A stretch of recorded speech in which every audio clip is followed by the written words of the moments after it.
What up, everybody? Good to see you. Sorry I'm a wee bit late. Had to get some technical things sorted out. I'm hoping you can all hear me. If you can hear me, can you write me a wee message on the YouTube? The YouTubings. I don't know. Hopefully, you have watched my last episode. So I got my friend Jimmy's GoPro footage right after the game, which was like a month ago. And he asked me to do a wee bit of an edit for him because he doesn't have a clue about computers or editing or anything. So I guess it's for people like him that don't really know where to start, or I don't know. Maybe you've done a wee bit, maybe you've done photos or whatever, but you may have been airsofting for years, but you're just clueless about editing. So hopefully this is where I come into play.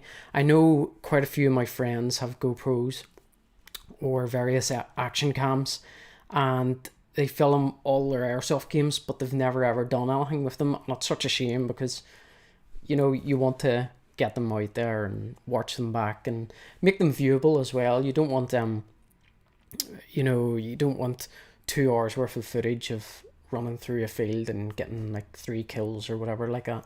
And that's where the benefit of us YouTubers like to splice and dice and try and, sorry, might have just hit the mic there, splice and dice everything and get it to a standard where it's viewable. No one out there is putting out a live video of them airsofting.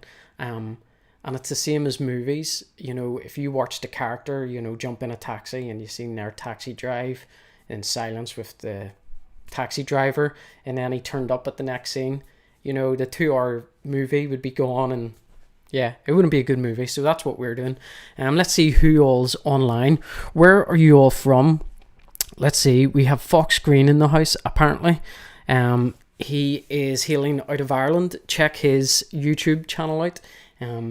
He's been going a few years now. I think, I don't know, what is it? Maybe about 2-3 years. He's quite recent, but he's doing really, really well. He's got like 6,500 views or something like that.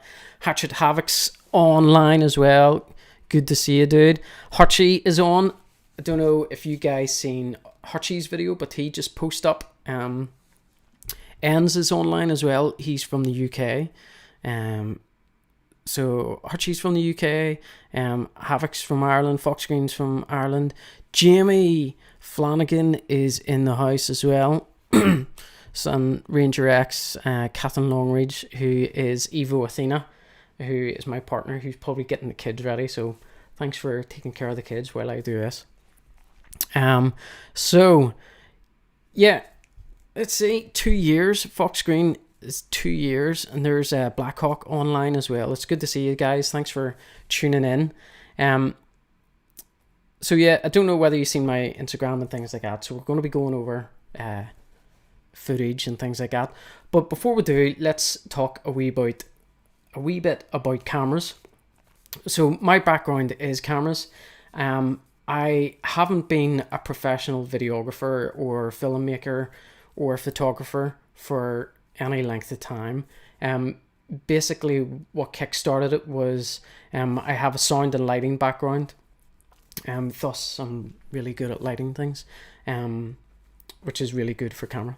But yeah, so I had that background, and I started working in a college, and we did performing arts, and I previously worked for a video company and an audiovisual company, so I learned all about cameras and projectors and things like that. I started working on Final Cut Pro 7 and started tinkering about making my own little movies, which were probably awful to watch, but they're brilliant looking back on it, which is why I say to you, even if you bring your GoPro out and film it for a few minutes or whatever, or for a couple of games, splice and dice that up really quickly, and you'll always have the memories. So it doesn't matter how good it is, you'll always have the memories if that's all it ever goes to. But yeah, so getting back to the story, I started working in performing arts and had a bit of background in editing, and so I had to create a lot more film material and TV material for the students who were learning drama, TV techniques, acting techniques, and film acting techniques. And so I was heavily involved in all that there. I started using green screen, and to be honest, I had a wee bit of a background, but basically I learned everything off YouTube. Anytime I didn't know how to do something, I would just go on YouTube right away and type in how to do a good green screen and what it takes, how do you light a green screen, everything. You can find everything on YouTubings nowadays. So yeah, that was my kind of background. And then Eva, Athena and I, well, I was in a pretty good job. I was a technical consultant, so basically I designed sound systems and lighting systems and everything, and so I did a lot less filming other than running about the house and doing photos for my own memories and things like that. And so yeah, Eva, Athena and I were told we were having twins, and I thought to myself, flip, I don't want to be working a 60-hour week anymore, so let's pack it all in. What am I good at? What could I do and things like that? So I did a calculated risk. I had jobs coming in for weddings and things like that and various filming things, and I thought, right, let's start doing this then. So I use a Blackmagic Design cinema camera, which is what you guys are seeing now. You are seeing the footage for that. It's really awesome. It's a cinema camera, so there's no focusing in it. It's really difficult to use, but the quality of it is really mind-blowing. So it's really good that way. So going from that's the really high-end kind of cinema camera. I then have a Sony mirrorless camera, which is really good autofocus. In fact, it tracks your eyeball, and no matter where you move in the frame, it would focus on you, and it's a really good camera. I use that for photos, and I use it for various filming projects that require me to be really quick and on the spot. I literally have to hit record and point it at someone, and it focuses it all for me, which is a big help. And yeah, so I've always had action cameras. I've had GoPros. I got an Insta360 just for the airsoft stuff, which we'll get into in a wee second. But action cameras, yeah, so I had the GoPro Hero 2, and it was mind-blowing whenever it first came out. It was just like, wow, I want to go snowboarding and I want to film myself. And the footage came out of it, and back then it looked absolutely amazing. And the quality of them have just got way better, and especially now. The biggest thing about the GoPro cameras is actually the stabilization. The old GoPros used to shake like mad, and even if you tried walking along holding it, it was too small, and every little movement and wind and everything would make you shake and give you horrendous footage. So stabilization is quite a good one, which we'll get into in a wee second. So yeah, I've had all those GoPros, and in January, in fact, Fox Green, Catherine and I, Eva, Athena and I, we used to sit in on a Friday night, and one of our friends, Gaz, would come down, and we would get a takeaway, and we would go on YouTube. We don't have terrestrial TV in our house, so we're just constantly on YouTube, Netflix, and everything like that. And yeah, it's it's weird because we would just go on YouTube and we would watch Fox Green, and there was also Deadshot, Dylan from Cork, and we would watch these guys. And my friend used to always say, oh Dave, you should make these videos, you'd be really good at them and everything. And I just kind of shrugged my shoulders and went, meh. And you know, he knew that I loved airsoft, and I do love airsoft. My first airsoft gun was a VSR-10, and I've had it ever since. And I was doing CQB with a VSR-10, and I know it sounds mad, having a sniper rifle for CQB, but everybody was locked down to one duel, so I was on an even playing ground anyway with the power output. But yeah, it was interesting trying to get the reloads and all in, but it taught me to be really quick, and it taught me how to shoot from the hip and a 360 hip shots and things like COD, which I have never done, but I will. Maybe that could be a Novrich challenge, 360 hip shot maybe. But anyway, getting back to it again then, so my friend says, yeah, you love airsoft, you love filming, you should make these videos. And I was just like, and he came down for like a few months, and we would watch these videos, and we've always watched them. And there's a guy, if you haven't checked him out, I don't think he's released a video in 9 years or something like that. It's been a really long time, but the channel's still on there, which is good. But his name is Vanvan, VANVA, or VANVANN, I think. But type in Vanvan French Airsoft Sniper, and he was the first one that I watched who had these GoPros attached to his guns and the scope cam. And the scope cam back then was probably a big flipping video camera sellotape to his scope. But that's what he used, and I really, really liked that. And so I've kind of going up my airsoft career, seeing these snipers and going, wow, that's cool. And then obviously Norwich started out. Now Norwich is huge, and he actually took over, I think, from when Van disappeared. Suddenly this guy Norwich appeared, and he filled that gap, and he's done really well at that.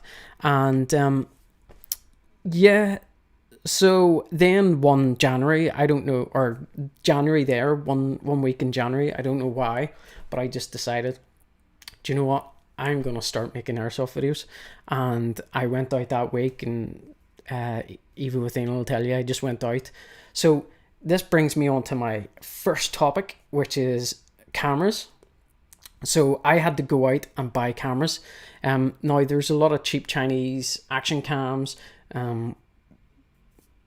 What do you call it? Chinese, because they're from China. But sorry, that was a little Donald Trump joke. But yeah, you get a lot of them, and they may be really, really cheap, but they may be really good, but they may be really crap. So I decided to stick with GoPro. Now, I didn't want to put money on my airsoft career in filming. So what I did was I went on Facebook Marketplace or Gumtree or something like that, and got second-hand ones. I got a GoPro Hero Section 4 and a GoPro 5. So they're quite old now, but the quality of them are brilliant. Like, if you've watched my videos, I'm so happy with them. And yeah, they're really, really, they're just really, really good. Now, the GoPro Hero, the GoPro Session 4 doesn't have any stabilization. It doesn't do 4K, but it does 1080 60. The GoPro Hero 5 does do 4K, up to 30 frames a second, and it also has stabilization. So what I decided to do was I got the Session because it's so small, and I didn't want to, unbalance my gun too much and make it really obvious that I'm carrying something. So I stuck the GoPro Hero the Session 4 on the end of my barrel to keep it nice and lightweight. How I do that is, it's some makeshift, some Velcro strap. I think it may be a wrist strap or something, but basically I Velcro it around the barrel, and then I cable tie it on. It came off a couple of times, which I really need to get something proper, but if I spend the time and cable tie it properly, then it doesn't budge. So that's what I have on the end of my barrel. On the gun, I have a Runcam 2, and I may be changing to a Runcam Lite. It's cheaper than the Runcam 2, but it's newer, and I think the technology is better because the quality seems to be way better as well.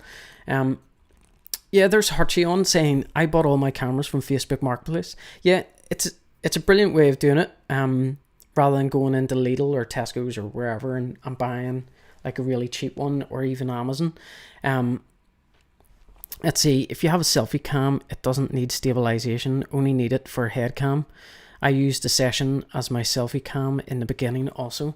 Yeah, so Fox Green made a good point there.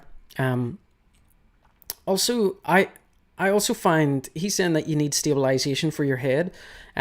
I find that I don't need it too much. The reason being for that is your head acts as a normal stabilizer, and so mine's stuck to my head, so it is quite stable, and I'm pretty happy with it. Picatinny barrel clamp, old man sniper is saying. Yeah, so some people get the barrel clamp and then you attach it on that way. The problem with that for me is I was running an Aries Striker kneecapper, and it has a huge silencer on it. Like, it's pretty darn thick. I think I wrapped mine in moss and a few leaves and everything, so that didn't actually fit on mine. So I may have to get a makeshift one or just keep on using the Velcro for that gun. For the SRS though, it's fine. So yeah, the Runcam 2, it's given me loads of problems recently, and I don't know why, and I can't get to the bottom of it. Basically, if I record a clip and the clip is 5 minutes long, the clip ends early, but it's running really fast footage wise, and visually it's very, very fast. However, the audio is in normal speed, so it's not even in sync with itself. So whenever I get into Final Cut Pro and I sync all the audio, the audio is correct, but the camera's way off, and it's way it's a nightmare. So I worked out that I have to slow down that footage by 90%. I have checked all the frame rates, and yeah, it's on 60 FPS, 60 frames a second, just like the other cameras. So it should sync up, it should be exactly the same, and it doesn't. So it's a bit of a nightmare, and I don't know how I'm going to get around it, but I'll try. So yeah, I may get the Runcam Lite. Eva Athena wants a scope cam on her gun, so we'll definitely need to at some point, so we'll see what happens. But the Runcam Lite, I hear, is phenomenal. I know, who is it, one of our friends, Flip, I can't remember who it is, Guy Jamie, I think, Headhunter Sniper from Cork. He got a Runcam Lite and he sent me some of the footage of it, and it looks brilliant, especially for the price of it. I think it was only 80 quid or something like that, or 90 quid, which is really good considering my one was about 150 or something. And they can go really expensive. So that's what I have on the gun. On my head then, I have the GoPro Hero 5. I do have the stabilization on, so I'll have to do a wee test to run it off and see whether the stabilization does make a difference on the head. I do find that your head is a natural stabilization, as I said before, and should sort everything out. So if you're going absolute budget, yeah, just try and get whatever you can, but try and get a GoPro 4. Even my GoPro Hero 4 Black, or was it a 3 Plus Black or something, even that, the footage out of that is brilliant. It doesn't have stabilization, so you'll just have to watch out for that. Yeah, Runcam Lite is under €100 delivered. There we go. Old Man Sniper is all over it. I do run all audio off the one camera and only use the audio to line up the cameras, so switching between them is smooth. Yeah, so I use that as well. But say I clapped at the start and got that nice big peak on the audio form, the peaks would all line up, but my footage wouldn't line up. Or if I got it to line up at the very start, it would go quickly out of sync. So I would find like a minute later, because it's running fast, I would have already taken the shot whenever you see the selfie cam of me lifting the rifle up to my eye to see down the scope. And so I would have to backtrack looking for it as well. So yeah, that's the cameras that I use. Just for another little like spice, I decided to get an Insta360 camera. Now Insta360 or 360 camera footage in general is really new to me. I got it on a whim, and I wanted something for my holidays actually, and don't tell the tax man that, it's a tax reduction. I needed it for work, because I do all the filming for work. But no, so we were going away on holiday, and rather than getting the new GoPro or whatever it was at like 350 quid, I decided to spend a wee bit extra and get a 360 camera because I already had the cheap cameras. The footage out of that is amazing. It's really sharp. I think it's 5.7K. Now that's 5.7K of 3D, so it doesn't, or sorry, 360, so it doesn't work out. You can't watch it as a flat image at 5.7K. I'll maybe show you it, but it records it flat, and then basically it warps it into the 360, and you view wherever you want to look. If you do it through the phone, it's really, really nice. You can load the footage onto your phone, and you can hit record, and you can look at wherever you want to look, and it's very, very fast to edit that way. However, whenever you bounce it out, it only bounces it out to phone quality, and the other problem with that is it also puts a watermark on it saying Insta360, or this was created with Insta360 or something like that. So yeah, it's best putting it into the computer. What I found, I had problems with the Insta360 camera. One, I couldn't get it to sit right where I wanted it. I wanted it slightly over my right shoulder, but slightly further out. This would allow me to get a really nice side image of myself. And then because it was 360, I could rotate around and look at other people. I could look at teammates and give, you know, a perspective of what they were shooting at, or enemy coming up behind me, anything like that. It's really, really good. I could walk along or run along, and the Insta360 camera footage is stabilized really, really well. So it was very, very good for that, for getting the running shots. If you didn't want to use the head, you could almost do this kind of Gear of War third person view, so you could kind of see over my shoulder and see the field ahead of me, which was really, really good. So that was really, really good. But the problem was I couldn't get it to sit where I wanted it to sit. Now, I'll probably, if I get another one, because I'll tell you a sad story, but if I get another one, I'll maybe fabricate something to kind of help hold it out. Maybe get somebody to 3D print something or do something weird. I know some people put the Insta360s, or Airsoft Cam Man uses the GoPro Fusion, I think, 360. He uses it at the end of the gun, which is really effective. Kicking Mustang uses it the odd time. It's literally just a monopod pole, kind of like a selfie stick, which he cable ties or something to his chest rig, so it physically stays up behind him, which gives you that really, really good view. So yeah, if I can't get the kind of drippiness 360 look right, then I may have to go for that rigid pole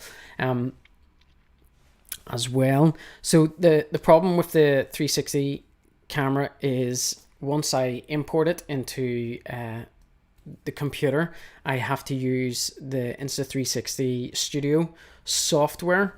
I wonder, do I have anything here? I don't think I do. I'll load it up just in case I do. But I don't have any footage because I no longer have the camera. I lost it, which is the very sad story, whenever I was up climbing a mountain. So I don't have it anymore to show you. Might be able to show you some. I'll be able to show you it in Final Cut Pro though. And how you get it from to Final Cut Pro is you have to go from the camera to laptop and into the Insta360 software, which is a package on Mac or PC. You run it through that software, and then you have to convert all the clips. Now, if you're recording all day, there's like 4 hours maybe of footage that you then need to convert, which is taking an absolute age to do. So as I was saying to Fox Green one time, the longest part of my edits used to be converting that 360 footage. It just took ages, and then once I got it into the computer, I could whiz away and be really quick at it. But whenever you're waiting on the computer, it was just taking ages. So that's a 360 camera. Really, really good camera. Can highly recommend the Insta360. We got the dive case, or what we thought was the dive case, but it's like a waterproof case, and it affects the image a wee bit. Sometimes you can see a banding around like where it's stitching the footage together to get that 360 look, but I keep it on because it protects the BBs, or the lens, from getting hit from BBs, and it also helps protect it from rain and things like that, mud and scrapes, rather than just leaving it the bare camera. So that's the cameras. The next thing to really talk about is editing hardware. So At the minute, I'll be using my MacBook Pro. Again, I got this second hand. It's a 2016. But I also built my own computer, which I call the Hackintosh. Many other people call it Hackintoshes because it's a PC basically, but it runs Mac OS X. And the MacBook Pro, even though it was second hand, cost like 3 times the price of the Hackintosh. The Hackintosh has SSDs in it. It has an 8 gig video card in it. It has a radiator cooler to keep the CPU nice and cool. The motherboard in it allows me to take Type C USB, which is brand new, obviously. And I built it all for about 400 or 500 quid. The tower might have been like 40 quid. The fans were like a tenner each. The radiator was about 60. The SSDs were a wee bit expensive. RAM was really expensive, so I've only got 16 gig of RAM rather than the 32 because it was just so expensive then. But yeah, what else was there? Yeah, the motherboard, I think it was about 120 quid. Then the processor, it was about 120 quid. So I can't remember the exact figure, but it must have been definitely wasn't any more than 600 quid. Now I do have it like a few SSDs in it. But I had them already, so I didn't need to fork out on money on them. Now, talking about hardware for editing your videos, if you're going to be doing serious editing, i.e. you're going to be editing week in, week out, which I've been trying to do for YouTube, but I certainly do in my daytime job whenever we aren't, trying to run from COVID-19. But the processor, it's really easy to get a fast processor. The i7 is still a really fast processor. And what you'll find is processors are actually not the bottleneck of where the majority of the work needs to be done. So the processor can handle all the work, and the processor will be going, give me more tasks, I can do it all. The RAM, if you've got loads of RAM, will be carrying all the equipment, going, yep, we can carry this here. But you'll actually find that your graphics card is one that people often overlook. You need a really good graphics card to be able to handle, if you imagine a little painter inside your computer painting out all these JPEGs of all the frames, he would effectively be the graphics card. So it's churning out all the graphics with the help from the processor and the RAM, but they're really fast. And if you don't have a fast graphics card, then that will be your bottleneck. Your next bottleneck could be a hard drive versus an SSD. So SSD stands for solid state drive. So it doesn't have a disk in it. It kind of works very similar to RAM. It's just got the information right there on a plate in front of you. Whereas a disk has the information darted all over like a kind of mini CD, and it has to spin this disk to get to wherever that information is, which takes a very long time. Whereas SSD just goes, there you go. So if you go on YouTube and check out SSDs, you'll find people, whenever they install it into their Macs, or certainly whenever they came out, people would highlight every application in their Mac and hit open, and literally you would just see all the windows just going bang and appearing just there, right there, really quick. So SSDs are certainly a way to go.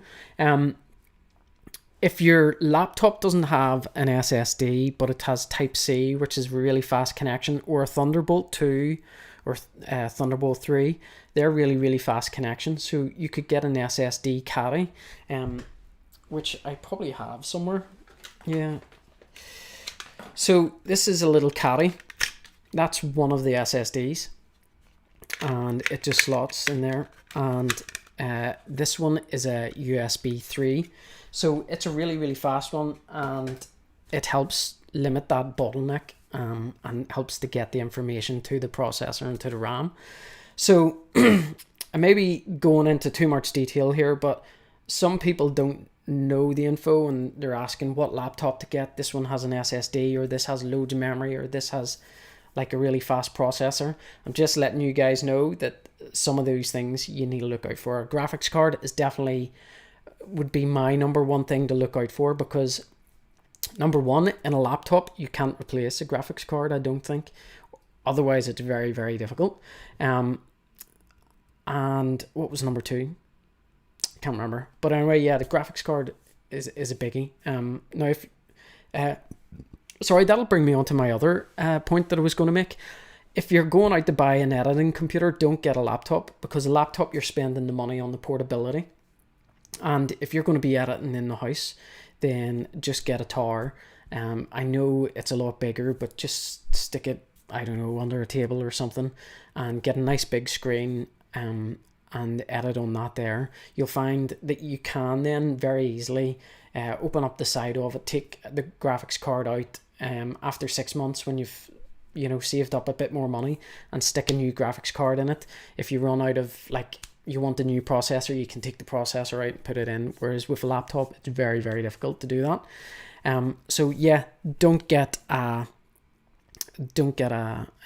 laptop if you can. Get a tower, because it'll be worthwhile. I know you have to buy then a keyboard and a mouse, but even a plasma screen or anything, you can plug into that, and that'll save you some money. I'm just going to check out some of the little comments here.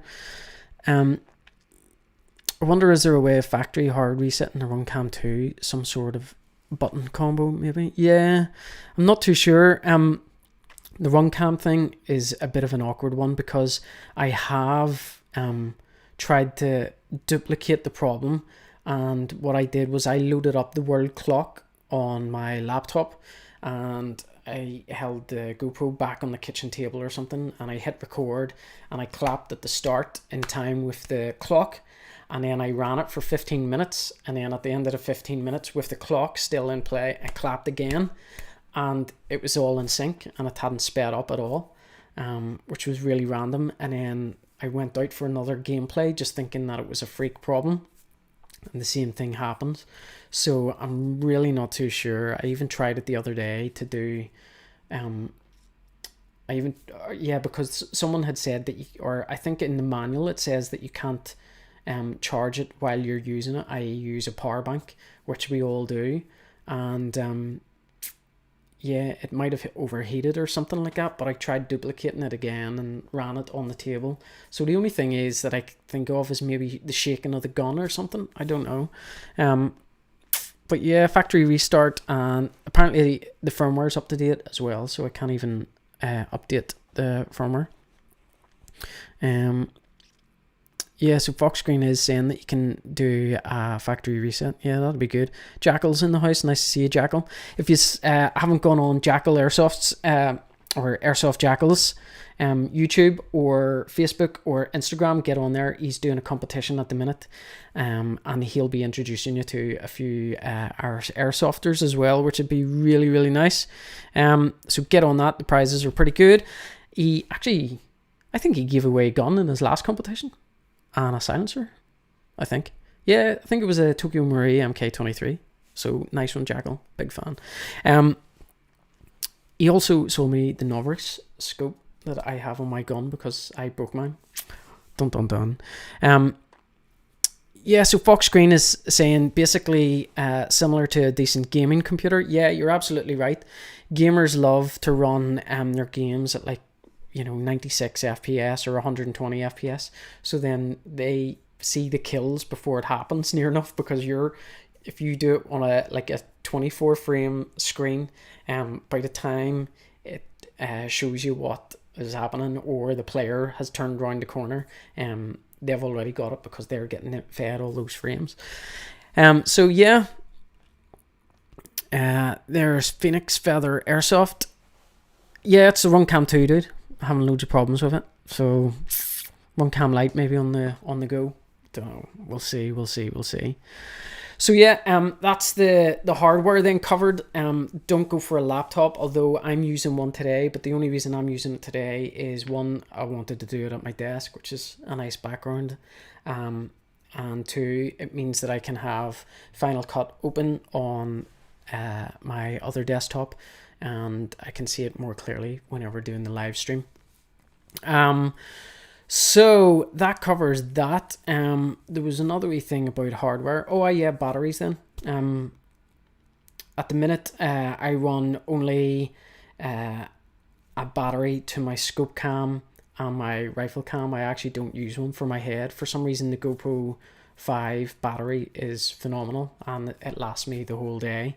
If I get up to lunch, then I open it up and I do have battery packs with me, and I leave it charging over lunch, which may be half an hour, 40 minutes, maybe an hour. But it charges it fine, then I'm back out. We tend to not stay to 5 o'clock, just because we're so busy with the twins and everything. So, let's see. Ends, did you craft your goggles with cotton from the Halo screen? Well spotted, Ends. I did, and funny enough, right before doing the live stream, I've had my goggles out. Now these are made by Old Man Sniper, I think. These are really, really good, because the mesh on them is really, really wide. So the normal mesh goggles really, really annoy me, and I tried using clear goggles, but they kept on fogging up. And I know there's X-Fog and there's Fairy Liquid and there's even saliva techniques to help stop that. But in Northern Ireland, whenever it gets really hot and I'm sweaty, and you know the moisture in the air, and there's always rain over here in the summer, actual puddles form on the lens, so it's not steaming up, it's actual puddles. So that's why I don't use clear. But yeah, so here's my goggles, and I actually peeled all the Halo screen off them. I did it really, really good, or sorry, peeled all the cotton off them, which is here. I did a really quick job of it, just because I had a couple of games to go to, and I got them in the post, and I was just like, right, gotta get this ready for Saturday so they aren't bare. And they do an okay job, but one thing that I was really careful of was not to cover the eyes too much and try to keep it all on the frame. But by doing that and scrunching it up, the leaves or the cotton wouldn't unfold properly to give a bigger sort of look. So it made this kind of outline of brown, and I didn't really like that because it then gave you two kind of shapes that someone may or may not spot. But that's what that is. But yeah, I did get cotton from the Halo screen. Okay, def check the lens cable connection. Could also be that it cuts out frames randomly. Had that too. Yeah, I'm not too sure. I'm not too sure. Did the cable pop out? And once I haven't tried that actually. I must try like plugging it in for 6 minutes and then whipping out the USB, because the USB does pop out every so often. I did get magnetic ones though to help prevent or help protect the USB. Let's see. Did you attach the cotton with glue? Yes, I did. I use shoe glue, and the only reason I use that is because a couple of years ago some guy by the name of Kicking Mustang did a ghillie crafting video, and Catherine and I sat and watched it and went, right, this is what we're gonna do. Because I had a leaf suit at the time, and I wanted to get I knew even my job, so I'm used to colouring footage every day, so I'm really, really good at colours. So whenever I seen my leaf suit and I seen the vegetation and the mud and the brown leaves all around me, I was like, flip, this is like night and day. So I was really keen to get it all perfect. So yeah, go on Kicking Mustang's channel. Or another thing, if you want loads of free information, go on Facebook and type in Sniper Ops and ask to join that group. I got loads of help from the guys in that. It's really, really nice. It's monitored really well, and yeah, really, really good stuff. What type of chest rig do I use? I use a cheap Viper chest rig. I don't even know if it has a model name. I just went on Amazon and went I checked the pockets. It has a wide one at the front, which are good for sniper magazines, and then it has 3 smaller magazine things, so they're perfect for my MK23.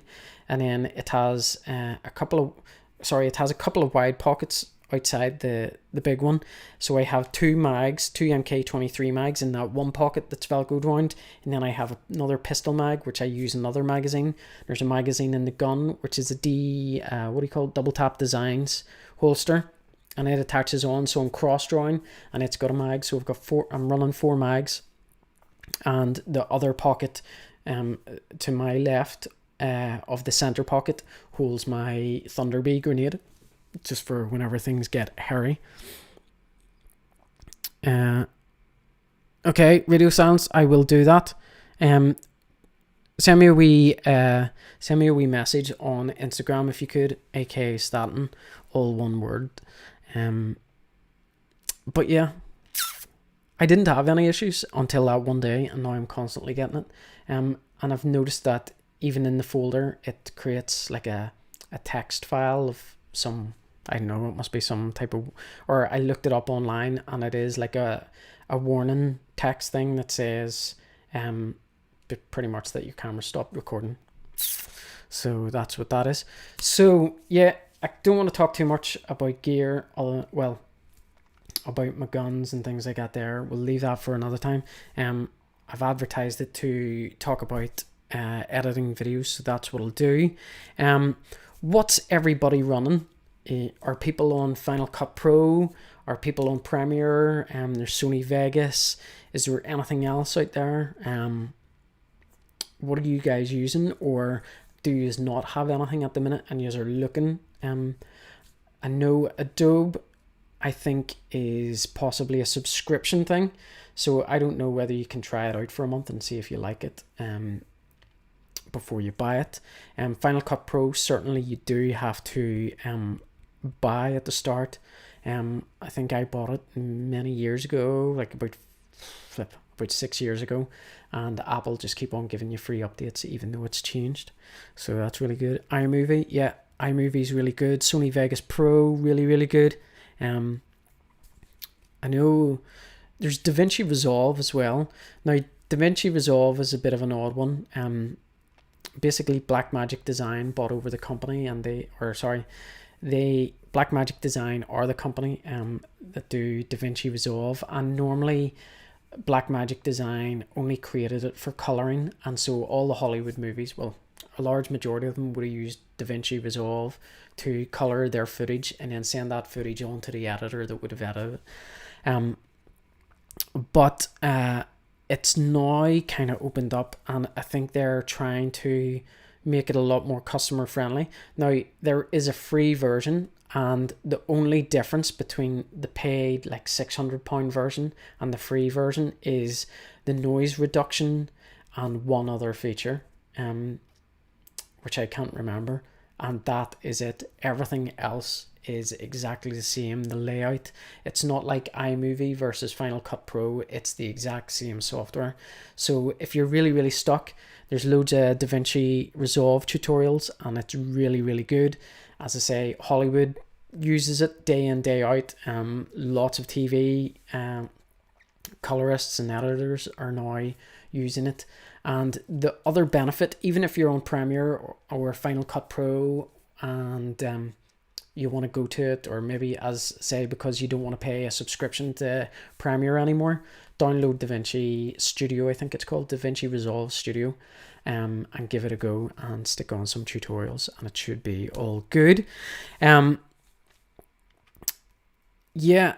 Sorry, just one more thing on DaVinci Resolve. Once you load it up for the first time, it'll ask you your background on editing, and do you want it to look like Premiere or do you want it to look like Final Cut Pro? So the makers of it who have released this new one, which is 16 or 17, they've really gone out on a boat and pretty much designed two types of softwares, so it'll look like your Final Cut Pro or your Premiere to kind of help you get familiar with it.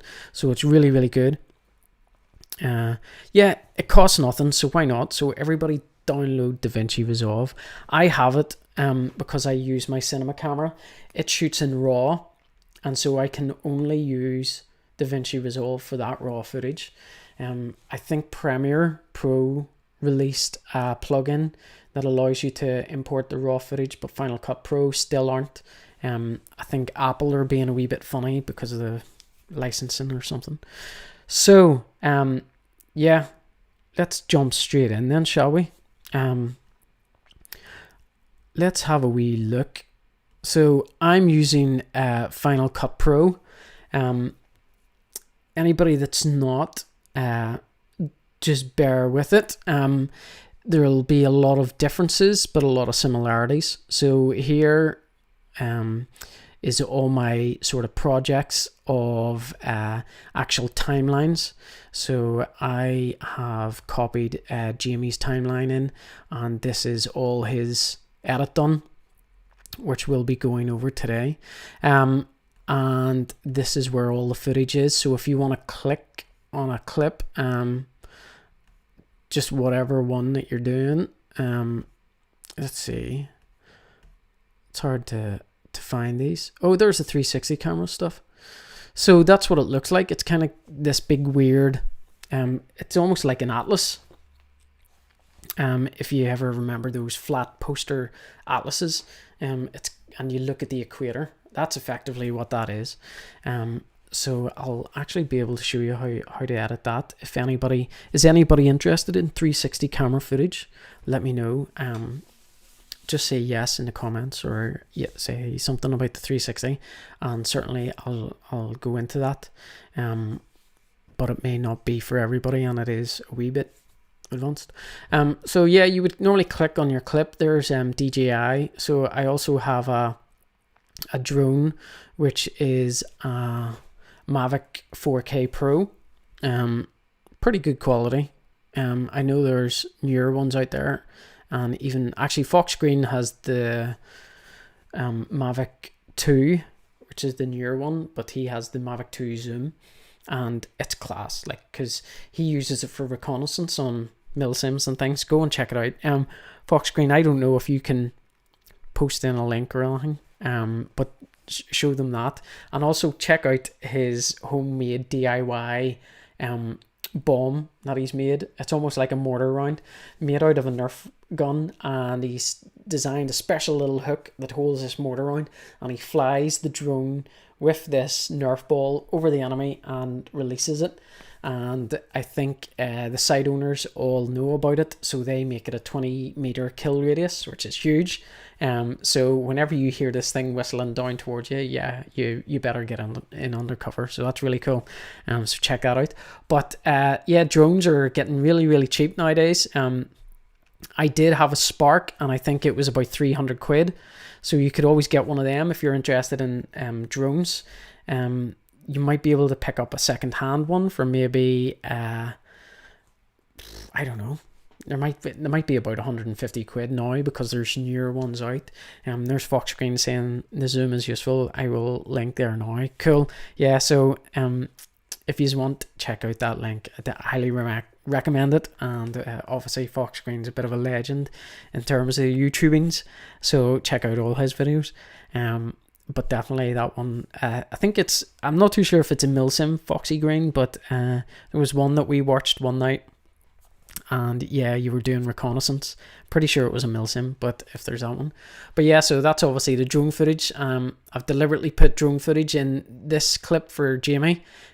So I know Jamie just had one GoPro camera, but this is how you create a better video. If you don't have a drone, the site owner may have a drone, and he may be flying it for his own promo purposes. Just go up and ask him. I know at Editing Airsoft, there's a guy that likes to get a drone up. He's one of the marshals, and I think he actually uses it to keep an eye on the game as well. But no doubt, everybody in the airsoft world is really, really nice, so I'm sure you could collab with them and give them a shout out or something. But yeah, go up and ask them, or if you see someone else flying it, just go up and ask them. The worst they can do is say, no, you aren't getting my footage, but hey. So if you don't have a drone, that's one of the ways, or a couple of the ways. Either buy a second-hand one really cheap, a Spark's really good, or ask someone. So the next thing is, let's see, well, let me just go into, we'll make it a wee bit full screen for you, will we? So, hopefully that makes it a wee bit clearer. So this is the edit here. Hopefully you've all watched it.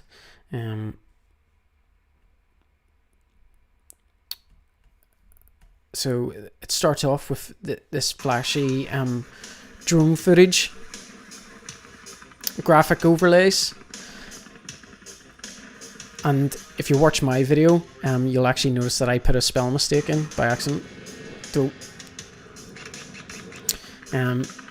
more drone footage, and once again we're back to GMA. So we've added the wee hit marker and the hit sound effect. We also have helicopter noises, and we have a backing track, so we'll be getting into music and sound effects in a wee second. And the other thing that I've added in to Jamie's video is to show him also my point of view, so we'll go to that just to show you. So it switches from Jamie, and then he's getting ready to place the bomb. And in this game, I took up a spot of Overwatch, and I kept eyes on the target, which was this artillery. Again, this wasn't Jamie's footage, so you may be saying to yourself, well, I thought you made it only with one GoPro, but I had it, so I'm sure there's plenty of other people out there on your airsoft sites that have GoPro footage. So again, collab with people, ask them, here, could you send me some of that footage? That was really good. It'd be good to add people and things like that. So is there any questions you guys have before I start? Is there anything that you guys have ever been stuck with? Don't forget, I have quite a bit of knowledge on this, so I hopefully should be able to answer you, but if I can't, I'll find out for you and I'll message you. But yeah, let's get into how this edit starts. So obviously I have the DJI Mavic Pro. So say you borrowed a Pro or someone's footage or anything. So it normally just comes in like so, and you basically gotta bring it in. So say you find a spot that you like. So let's just grab this bit of footage here. So for me, I just click and drag and drop it in. And you'll notice actually, if I go from there to there, you'll notice that there's black bars. That's because the Mavic shoots in a cinema or more of a cinema style ratio. So, but I'm on a 1080 timeline. So it's actually 4K footage in a 1080 timeline. So this is quite important, and I'll try and explain it as best as possible. But that's the 4K footage being viewed in a 1080 timeline. So basically what that means is, say you have a yellow pack of Post-its, okay, so it's that size, right? That would be the equivalent of a 1080 timeline, right? But the 4K footage would be the size of a proper envelope. So that means you can then move that envelope to look at anywhere in the screen. So we can kind of cheat and do a kind of Mavic zoom if we wanted, like so. So if I split this footage up into two and I make this footage regular and I want it to fit in, but I want the rest of the footage to jump in and do a zoom. There we go. So we can see clearly then, sorry about that. We can see clearly this bridge, or say there was enemy running along here, you can then punch in. So instead of getting that wide look where they're all really, really, really tiny, we can zoom in. And that's only zooming in, that's at 100%. But obviously you can go further than that if you wish, which is what I did with Jamie's. But there's quite a bit of detail in there. There's even 150%. So just to show you the difference between that and that. Yeah, it's quite a bit of a punch in. So it's maybe a wee bit blurry, but maybe it's better to get the shot, you know, than the shot not to be there. So that's one way to creatively use digital zooms, which we also do on Jamie's GoPro. Jamie's GoPro was set to like something like 2.7K. So I can't really remember what he had it on. I'm pretty sure it was about 2.7K. So it was a wee bit bigger than 1080. So I was able to zoom in. So just to show you some of Jamie's shots here then. Let's see. Sorry, this laptop's in front of me, so I could... It's getting in the way a wee bit. Yeah, so there's Jamie's shot there. So that's the distance.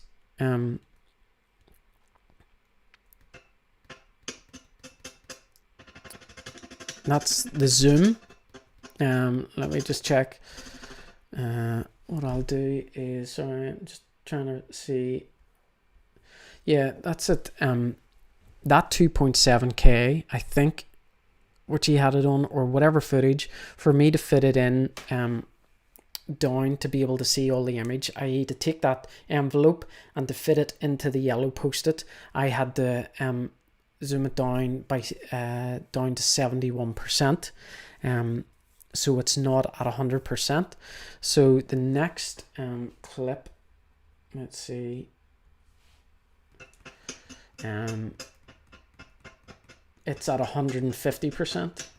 So I'll show you the zoom in here. Yeah, so you're going from that type of look, which is the typical wide GoPro look, and you're zooming in to 150%. So you're seeing, it's probably hard to see on a still image, but that's the enemy there.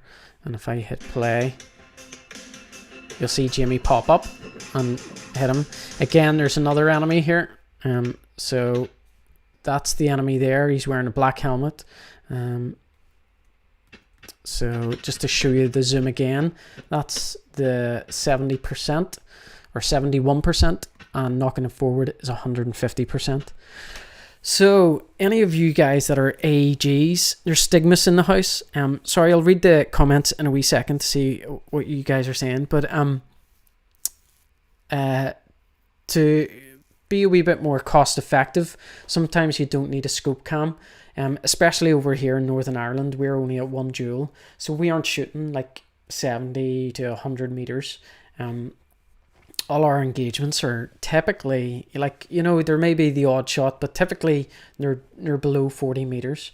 And the majority of my engagements are even probably about 30 meters and under.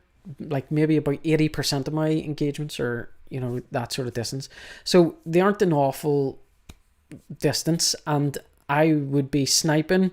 Now I do like getting in on the action quite a bit, but if you're an AEG guy and you're in CQB, or you're just love pressing on the enemy and getting up close to them with your automatic rifle, sometimes I don't think you would even need a scope cam. I think it would zoom in too much, and if you get too tight of a zoom, you may only get their chest or their torso and you won't get the big picture, which wouldn't be great.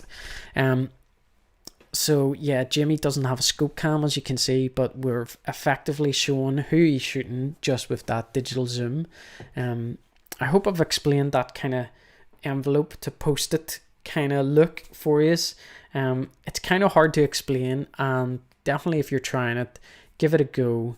I think in Premiere it's called conform. So do you want your footage to conform to your 1080 timeline? And basically, if you've shot in 4K, you don't want to. What you want it to do is to just to be 4K footage in a 1080 timeline. So it'll then jump in, but then what you do is you go to your slider and you start to back off the size or the scale, and it'll start zooming it back out, or like fitting it all back in. Then it means that whenever you do want to zoom in, you aren't taking 1080 footage and making it 200%. You're going from like 55% or something, whatever the 4K Mavic is, 55% up to 100, and you aren't losing any quality. So that's why I do that. Scale to frame. Stigmas, do you use Premiere? Let me know. Yeah, the zoom is useful. We'll try and link that one. So Fox Screen will hopefully stick on a wee link. can we get a look at the overlays and how they are done animated? Yes, absolutely. We'll get into that in a wee second. Where you get your no copyright music, I use YouTube. Yeah, we'll get into that. Some 360 editing too. Definitely. I need to work on my edits. I use Power Director as well. Awesome. Stigmas, what's a crack? Yeah, shooting 4K and use keyframes to zoom in at times. Okay, cool. Yeah, so you can use keyframes. Sometimes I find keyframes are a wee bit fiddly, and sometimes I've clicked to record a keyframe and then I've started doing stuff to fix it and it's recorded that, but I haven't meant it to record. So sometimes I don't like using keyframes, and what I do is what you'll see down here. Sorry, I keep on having to look over my laptop because it's in the bottom screen of this big plasma thing. Yeah, so you'll see that's actually all one clip, but what I've done is I've just bladed it or spliced it or whatever your sort of editor says, and I just cut that clip and zoom in that one clip, and then I know that it's only going to be that clip that's going to affect it. So yeah, Foxy Green. Higher res means more pixels to play with, hence you can zoom in on the video and it looks perfect. Exactamundo. Definitely depends on the gameplay. Always run the scope cam on AEG, but don't always use it when showing kills. Yeah, exactly. Sometimes it's maybe a wee bit too zoomed in. So scale to frame is the Premiere, and Stigmas uses Premiere Pro. Awesome. Only thing to note about 4K editing is it'll require higher spec PCs to be able to run it smoothly. Yep. Okay, here's a statin tip for you. I'm sorry if that deafened you. I've just noticed that this microphone's really, really loud. So apologies if it is, or if it's distorting on you. Let me know if it is distorting, because then I'll adjust it on the camera. So here's a hot tip for you. Whenever you're editing footage, or maybe your footage is running okay but you start using 4K and you notice that your computer is slowing down. So there's a few things that you can do, and even on my Hackintosh, I think, or possibly even on this laptop, the DJI 4K Mavic footage, like straight in, does weird things and I have to convert it. So if you've got 4K footage out of a GoPro or a mirrorless camera or your phone or anything, basically all those cameras are taking your file and they're reading it off a sensor and they're going, that's what that picture looks like. Okay, so I'm going to fold that up and I'm going to put it in a suitcase, and because I need to fit as much footage on as possible. So the GoPros and your phones and mirrorless cameras are designed to compress footage. So the .mp4s, the WMVs, the .movs, a lot of them can be compressed footage. And basically, some people think that why would you use ProRes, which is a way bigger file size. So say I have 1 minute of ProRes versus 1 minute of the Sony MP4 or .mov files. There'll be like maybe a quarter of the size. The mirrorless cameras and the compressed will be like a quarter of the size. However, they're compressed. And so you may say to yourself, well, why would I want uncompressed footage? Well, the reason for that is, imagine if you're going away on holiday and you've compressed all your clothes into the suitcase, but you need your red t-shirt out. You need to physically start ripping things through and going through everything to try and find that red shirt or whatever that you're looking for. Whenever it's uncompressed, it's like walking into a walk-in wardrobe. Everything's there in front of you and it just picks it, and it's very, very fast. It's kind of like the SSD. It's just super quick. So if you're mixing your footage, maybe like for instance I shoot in 1080, but the Mavic is 4K. I actually convert my DJI 4K footage, as I say, because it runs kind of weird. But what I do is I click optimize on Final Cut Pro, and I'll show you how to do that. It's very, very simple. You basically import the footage and you transcode the media. So Stiggy, maybe you've done this before in Premiere Pro, but there's optimize media, and it's already ticked because I've already done that. So that plays like butter, even though it's a way bigger file size, and even though it's 4K, it plays like butter and it edits like butter. Really, really good. Not that you edit with butter, but you know what I'm talking about. So that's one tip for you. The other tip for you is this other one, which I know Premiere, I'm not too sure about Sony Vegas. I'm pretty sure Sony Vegas does it. And I'm sorry about Power Director. You may have to use the lingo that I'm using and do a YouTube search or a Google search for it. But it's creating a proxy. So basically what that means is it creates a mini little, if that file, that 4K footage is like a gig, it creates these tiny little files that'll only be a couple of megabytes. So whenever you're editing in it, it doesn't look the sharpest. It looks okay, and I certainly don't struggle editing proxy footage by the look of it. It's absolutely fine. But if you were to bounce out those proxies, then it wouldn't look as good. So you can convert your footage to a proxy. So if you've got 4K footage, like the drone, and you want to, and you find that it's stuttering or it's not coping very well, or maybe even the GoPro stuff as well, highlight it all and create a proxy and go for dinner or go get a drink or whatever. And whenever you come back from converting, so it adds that extra step in your workflow, but it can sometimes pay off, because whenever you're trying to edit and you're trying to edit the music, or you're trying to see when you've actually pulled that trigger, but you're only getting one frame like every 10 seconds, then you've probably missed the shot. So sometimes for the editing, it can be way quicker. So I could have created a proxy, but I didn't. I created optimized media. So let me just go back to the text here. Let's see. Yeah, you can run. Stigmas is saying, let's see, or sorry, actually I'll go back. Radio sounds.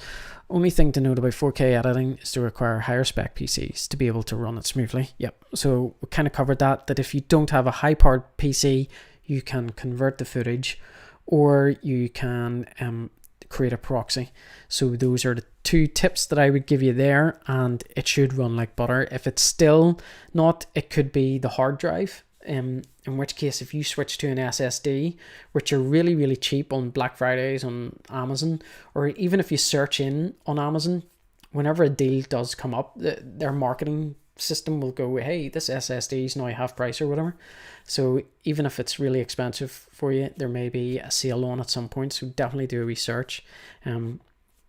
Actually, I don't know if you'll be able to see this. I don't want to disconnect it, but that's actually a mini SSD. That's 1 terabyte, and I think it was about £110. Really, really good. I actually record from my cinema camera directly into that, which is why I got it. And it's really lightweight, really small, so it'd be really good for traveling.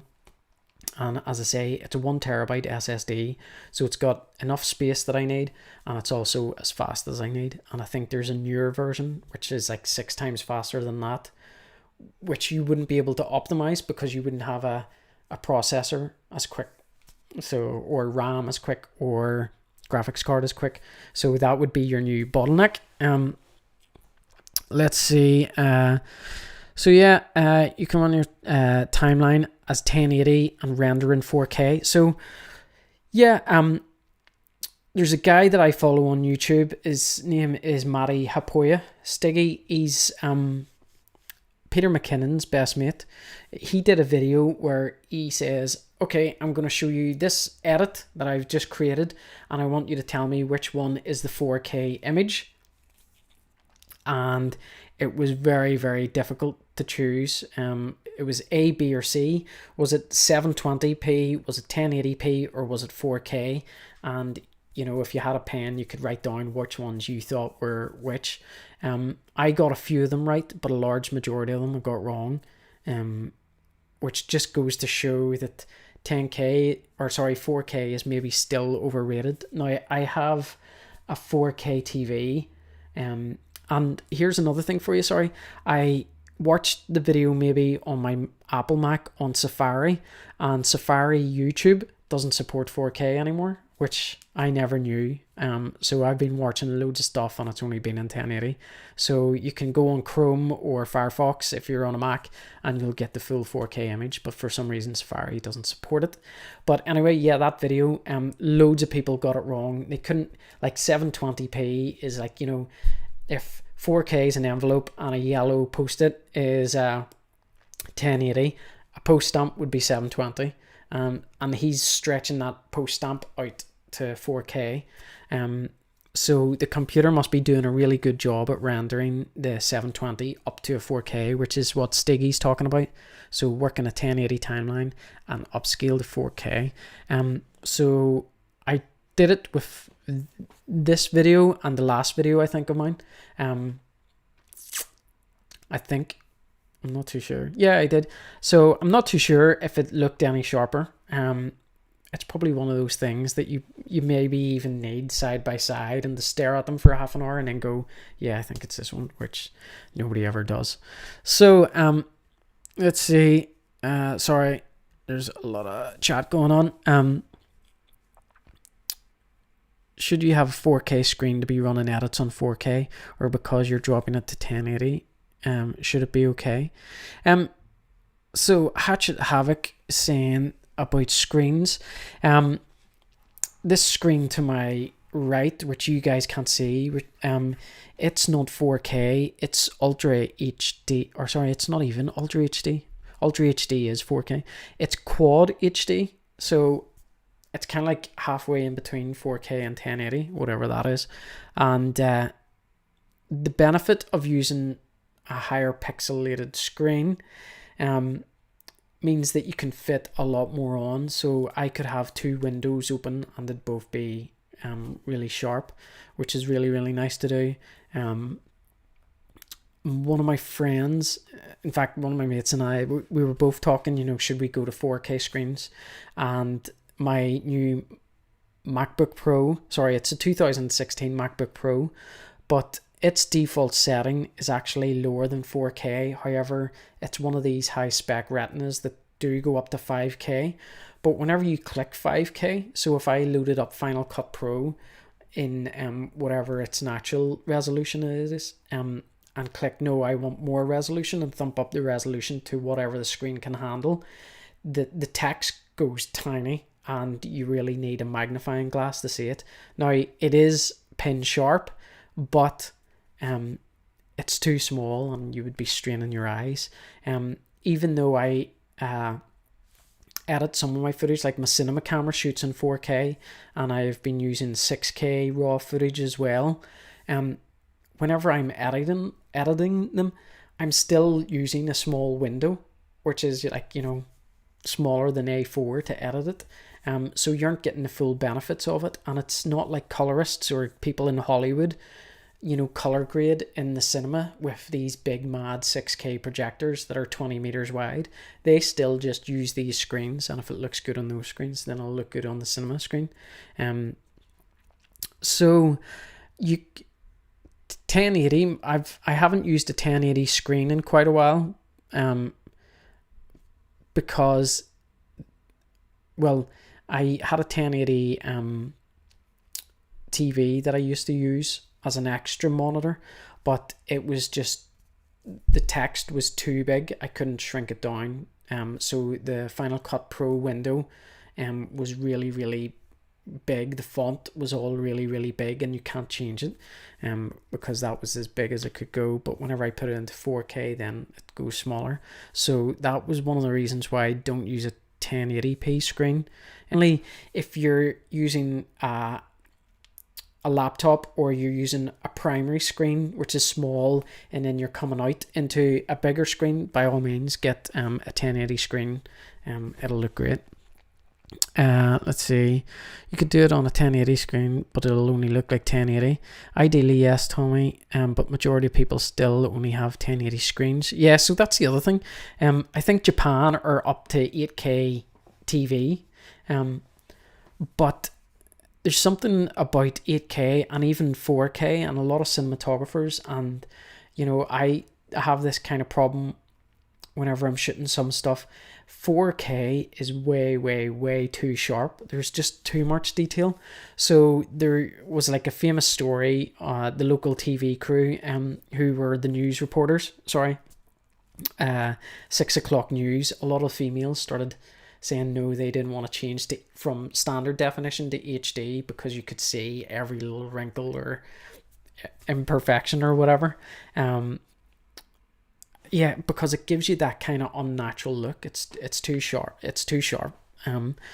So it's interesting. I don't know. As I say, I've released 2 videos and I didn't really notice too much. Has anybody watched the episodes, or did anybody notice a sudden jump up in quality? I'm not too sure. I don't think I did, but I did it to 4K because it means if people do have 4K screens, they can watch it in 4K.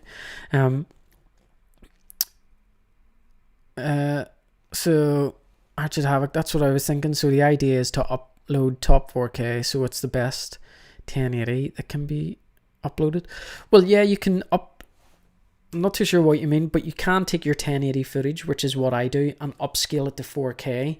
And on the 4K TVs, it should look a wee bit sharper because the TV can handle the pixels and you're giving it the pixels. Now it's guessing the pixels and it's converting the pixels, but yeah, that's what it is. Sorry. I know people have been asking about sound, but I just want to get through all this here.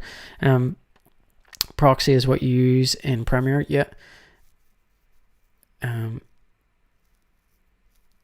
Yeah, exactly. So even if you upload and edit in 4K and you can't, the audience may be able to, definitely. I don't record in 4K. I may start recording in 2.7K. Okay, so sorry, just one wee thing about resolutions. The reason I don't shoot in 4K is none of my GoPros can handle 60 frames a second. Now, the reason I shoot in 60 frames a second, even though like cinematography is normally 24 frames a second and it gives you that beautiful cinema look that some people, it's hard to explain it, but once you understand it and you see it, you do see it. But the reason I don't go for that look and I go for 60 frames a second is because whenever I have my MK23, for example, or even the scope cam on my sniper, and I shoot my MK23, if I was shooting at 24 frames a second, it would be like a photographer shooting 24 photos in the second. But if you time it and you go, okay, are you ready? Okay, go now, and you shoot, you may get the gas coming out first, but then by the time it hits the next photo, which is 1/24th of a second, that's a big lot of time, or that's a huge time. So in terms of 328 feet per second. So the BB's already out of frame, so it hasn't taken a photo with the BB in frame, so you can't see the BB's traveling. Whereas if you take those photos at like 1/60th of a second, obviously that's way faster, so you can see maybe the BB just leaving the exit of the muzzle and continuing on. So that's why I don't shoot in 4K, and I've stuck at 1080 just so then I have the higher frame rates. I know the new GoPros maybe do 4K 60, so if you had one of them, then certainly you could do that there. AKA Satin, for someone like me who edits all my footage in 4K, all cameras are shooting 4K, but head cam and selfie cam are running 60 frames. Scope cam's running at 30 for me, and the drone is running for 30. Yeah, so there's the difference in the frames. So 60 to 30 is quite a nice equation. So it'll look quite nice, and it shouldn't really affect your footage too much. It's literally just half the amount of frames per second, which kind of works. Now, I noticed here you said that your scope cam is running at 30. I guess with the scope cam, it's got a longer frame, so it's got more chance of seeing the BB. But I run at 60 frames a second, so I might try going down to 1080, 25 or something, or 30, and seeing if you can still see the BB as clearly. The other benefit of using scope cam at 60 frames a second is sometimes I take the shot and I show you the shot, but if I've just missed, or if it's a shot that looks kind of cool, then what I'll do is I'll convert that 60 frames a second, and I'll conform it to a 30 frame a second timeline, which means that 1 second gives you 2 seconds worth of footage, which means that it's twice as slow. I know that is a bit of a tongue melt, but 60 frames a second allows you to go half slow or half slow motion, which is really, really nice. So you do get to see the BB coming out smoothly, or see that person flinch, or see it whiz past his head, which is actually a really, really nice feature, because there's lots of times where I think in game I've shot someone and you may have got annoyed because you think the person hasn't taken your hit. Then a day later you get the footage back and you go, flip, I've watched it in slow motion and I just skimmed him, or I just missed him. So personally I record at 1080 because the stabilization is better on GoPros and on higher resolutions. Yeah, definitely.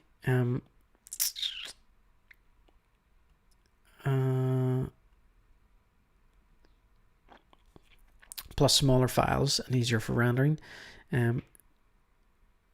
Continued, what for should I purchase it in, as the footage has mixed FPS? Okay, so basically you could actually do either or, whatever you wanted. I know YouTube support 60 frames a second, so you will see that baby travel way quicker. And I know, like sports football, for example, they shoot in a higher frame rate. They're shooting at 50 or 60 frames a second, because whenever they kick the football, you want to see the ball move, whereas you don't want to see the ball here and then suddenly 20 yards away or whatever.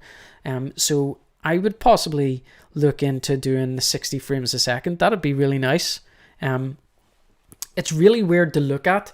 And if you watch 24 frames a second versus 60 frames a second footage, you will notice that it's a lot kind of jaggedy, or I don't know what the word is, but basically 24 frames a second will give you a nice motion blur and it'll look very, very cinematic and nice. Whereas 60 frames a second will go, yo, this is the baby. And it'll show you that baby moving.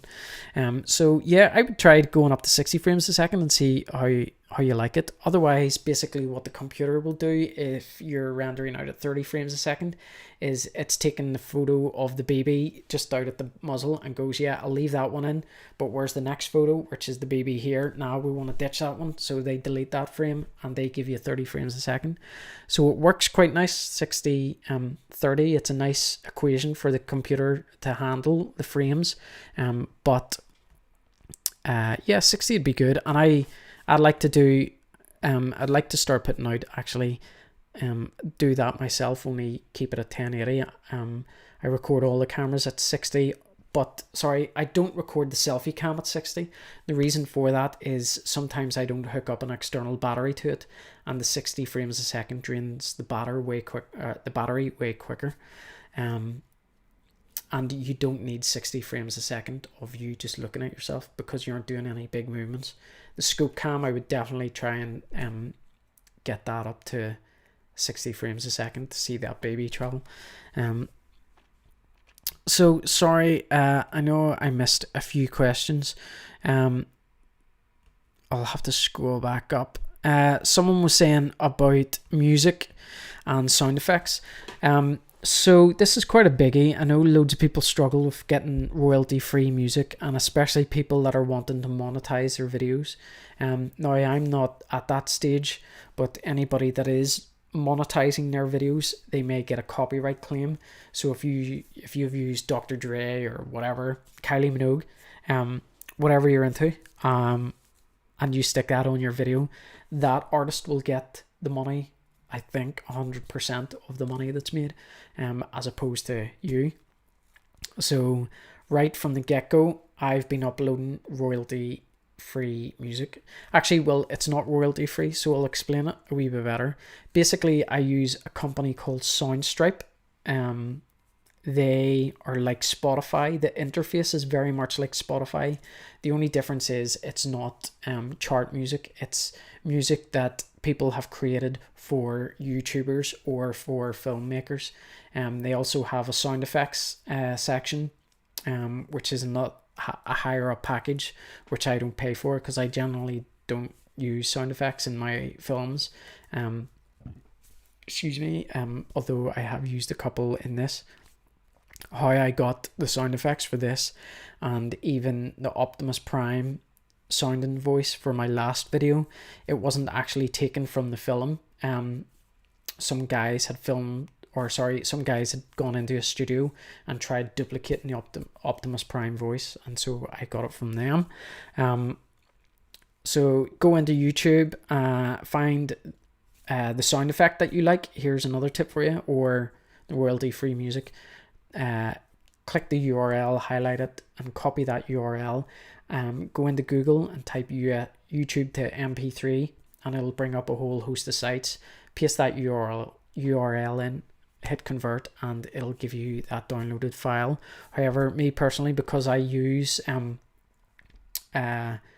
it for my normal everyday work as well as the airsoft, I already have the subscription. It's £10 a month, and if you're interested, I can send you a link and you'll get discount.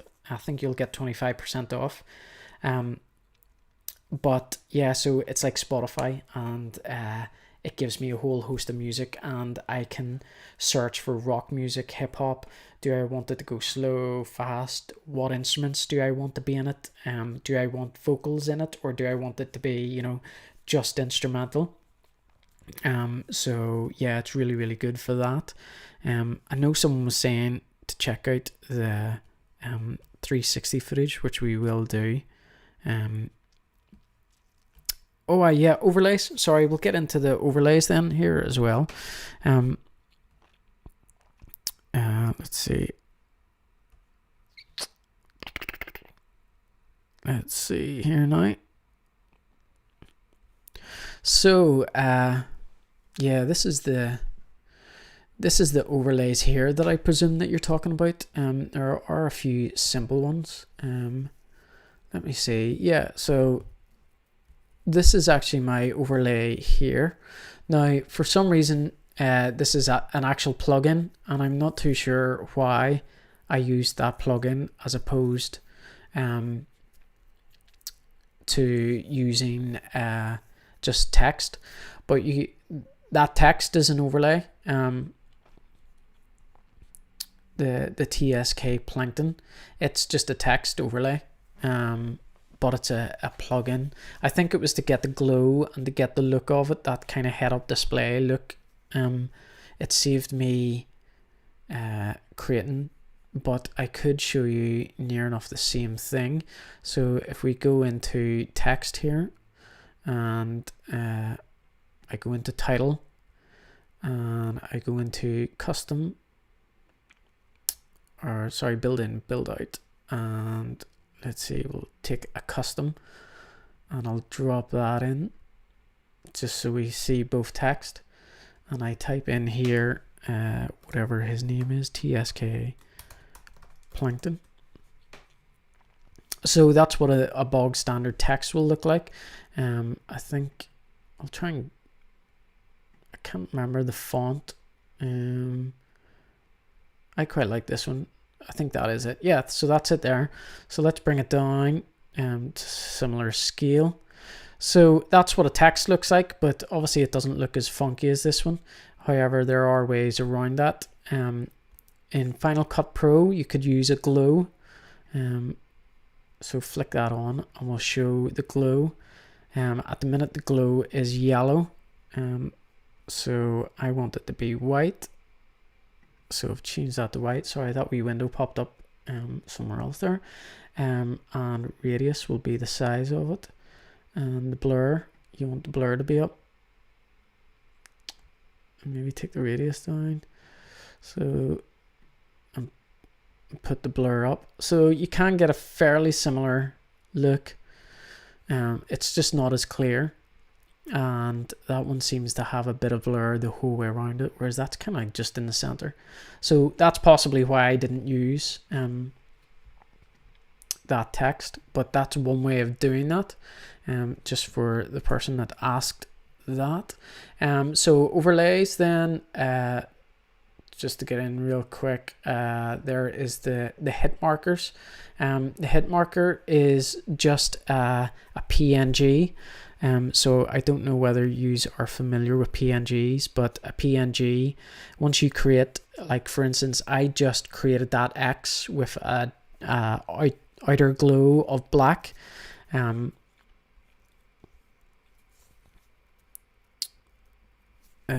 Let's see here now.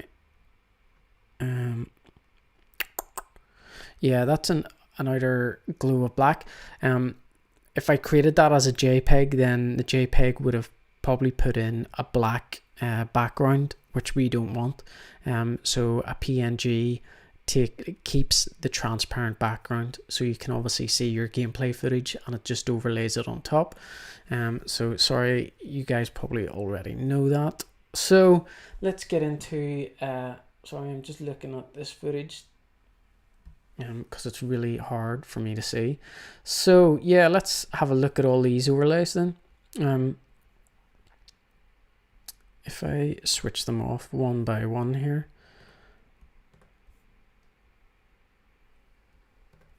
I think that's that. And then I'll switch off all the effects. So that's what my drone footage looks like. And I've colored it, and yeah, so I've colored it to give that kind of dark, cold look, kind of like a war look, as opposed to bright, fun family kind of color grading. So I've deliberately darkened down the sky because the sky was too overblown. So that's a wee color grading technique for you. Basically, I'm using a mask. So if I switch everything off here just to show you, so I've darkened the image down slightly and taken the contrast out as well. And if I put that on, that shows you the sky coming in there. So that gives you that nice dark sky. This one then was to brighten up the foreground, because I have darkened down basically the sky. What I'm doing is kind of compressing the dynamic range to try and get the bright areas darker and the dark areas brighter. And then I've just dumped on a film LUT. Film LUTs are really good. That's another color grading thing for you. I don't really recommend them, which is like, I know it's a wee bit hypocritical of me to say that don't use them, even though I'm using them. Yes, use them at the start, but learn how to color grade is basically what I'm trying to say. Because it's always good to know about it and learn it, and then you'll be able to apply it to anything. And now that I know how to color, I can color things. So in the last video, I obviously colored it to look like Transformers, which is a famous teal and orange look. So that's that. Sorry, there's a few wee questions rolling in here as well.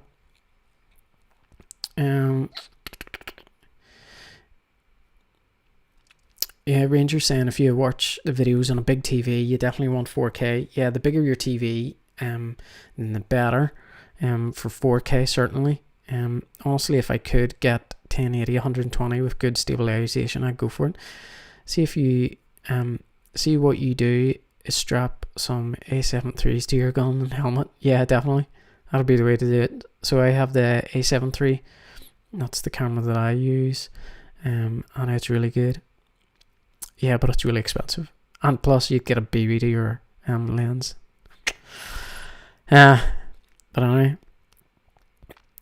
Soundstripe, I can be hard to find a decent backing music that's no copyright on YouTube. Yeah. Soundstripe's really good. Yeah, I haven't paid for subscription yet, but I may in the future. I don't know what the legality of it is for someone to have a membership and pay that membership, but then, for example, for me to have the membership and for me to send you a file, because technically what happens is whenever you click download to use it, it knows the user that created it and it sends the money to that user. So if you're using that song, the guy's going to get the money for it. I think the only problem would be if I downloaded a song and I started using it, but then I gave it to you and you started using it, that person's missing out on some royalties there. So that would be the only problem.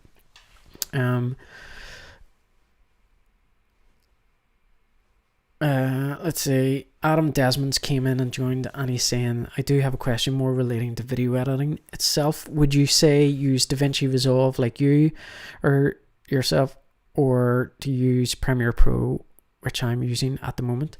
It's totally up to you. If you want to ditch the whole subscription thing and you want to learn a new program, as it said earlier, I don't know if you were there, DaVinci Resolve basically gives you gives you the option of what you want it to look like. Do you want it to look more like Premiere Pro, or do you want it to look more like Final Cut Pro?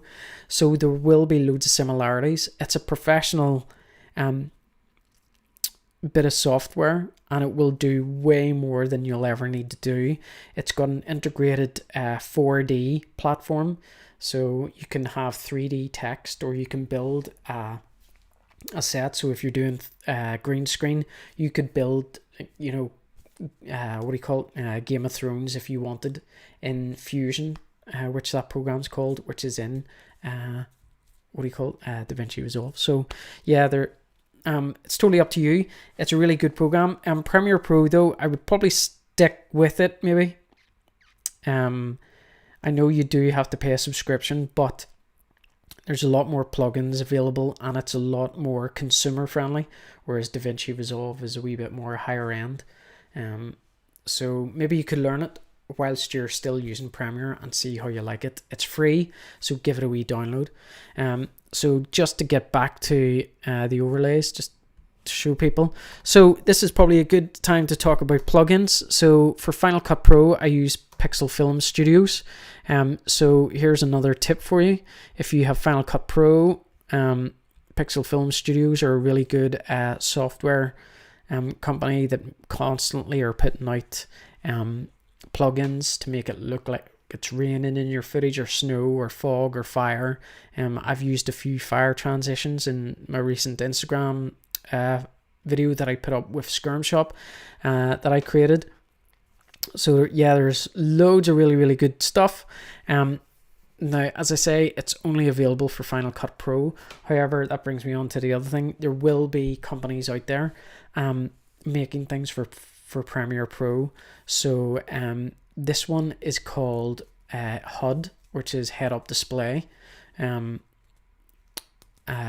if you type in, Head Up Display, you may even get it on YouTube, Head Up Display overlays, and you might be able to then download that footage, and it may come to you like a green screen, but then literally stick on a green screen keyer plugin, which all of the softwares will have.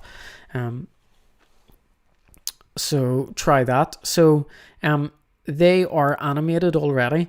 Now I could create these if I wanted to, and just to show you another wee thing, even though that orange one there that I'm switching on and off, I've keyframed that like Fox Green does with his zooms. So if you look at the scale, I've tracked that, and now you may notice that I've tracked it very, very sloppily. It's not sloppily, it's just done really, really quickly. So pick a good spot in your frame and try and keep to that spot.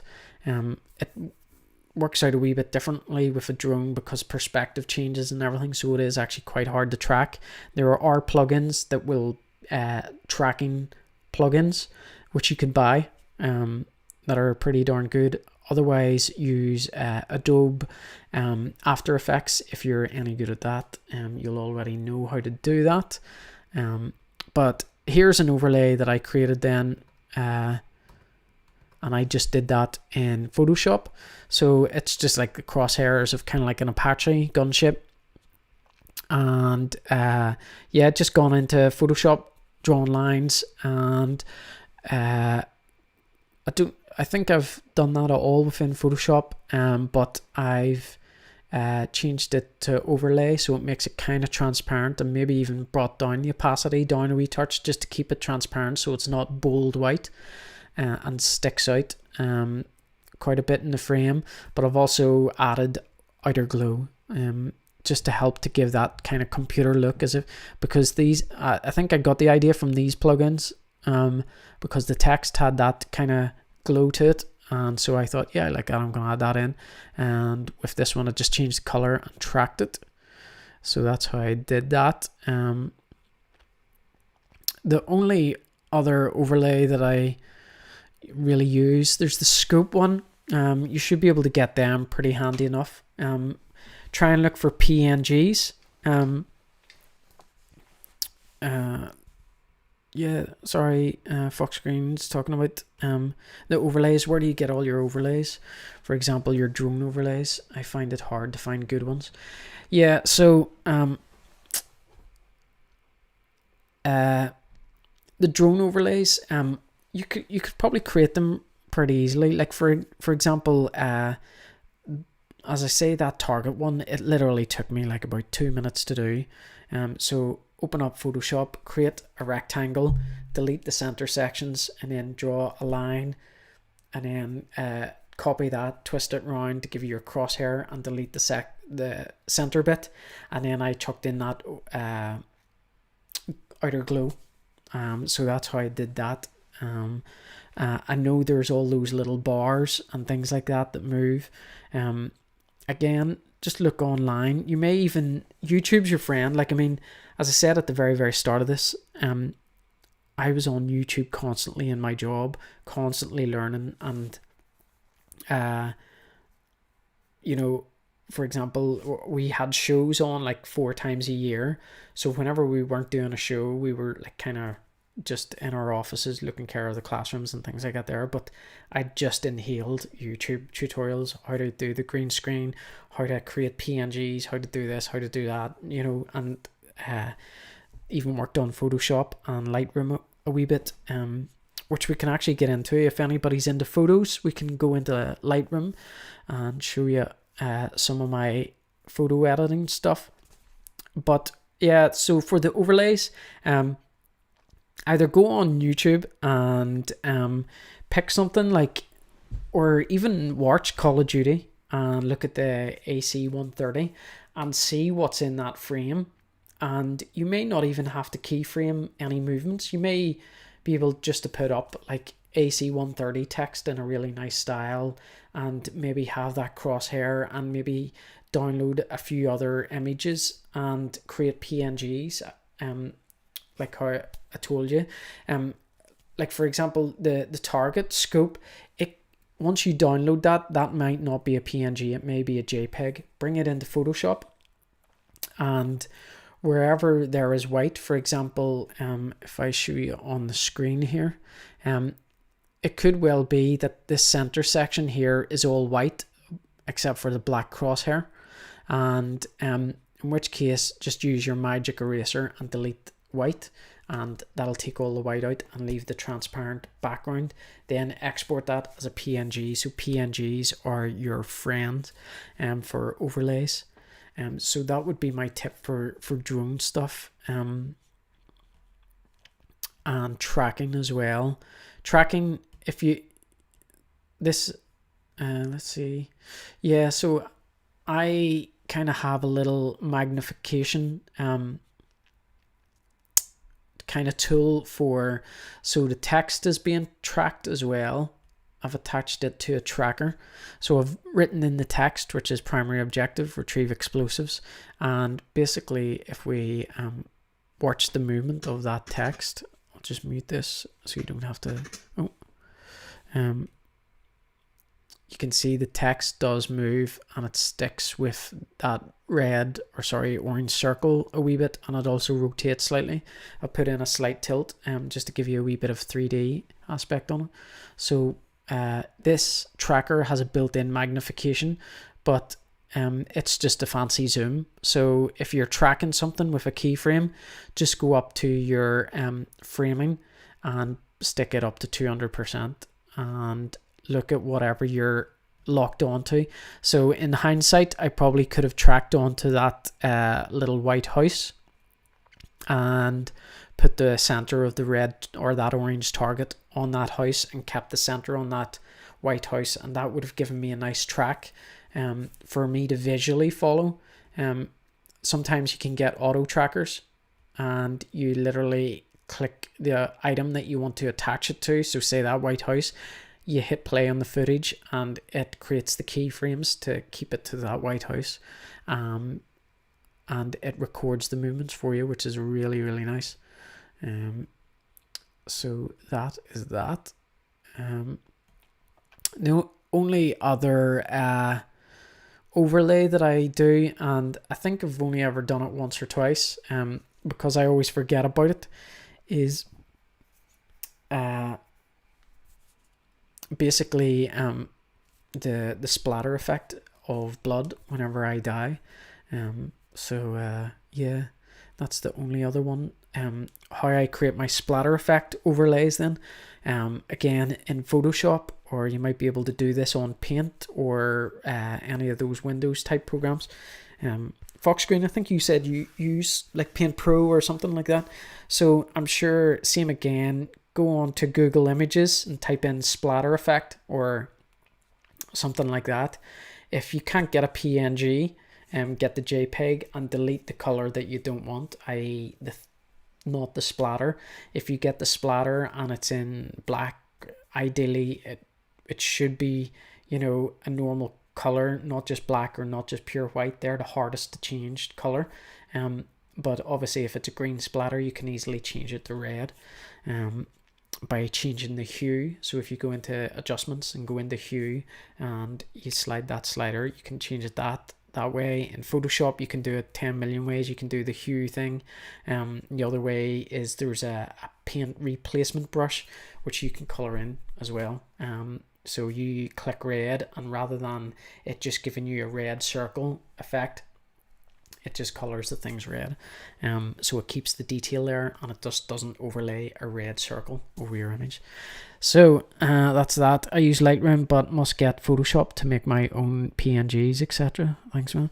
Yeah, so Lightroom's more for raw photos. If you're shooting in JPEGs, I wouldn't really recommend Lightroom, because JPEGs out of the camera should look the best. I know wedding photographers, and talking to them, and you expect them to kind of shoot in RAW because they're professional, and a couple of them have surprised me and said, no, I shoot in JPEG, and I'm like, what? Why don't you use RAW? Sure, it's professional. And it's because JPEGs should, in theory, look better than RAW. RAW is slightly desaturated, and even my cinema camera, it shoots in log, which looks very pale and pasty grey, and you have to add all the colour in post. And RAW is kind of similar, not quite as bad as the cinema camera, but it isn't as vibrant and everything, and doesn't have the detail like JPEGs, because the camera is doing the processing for you. But if you give the camera the right information, i.e. you've got the brightness right and the white balance right, then you can do that.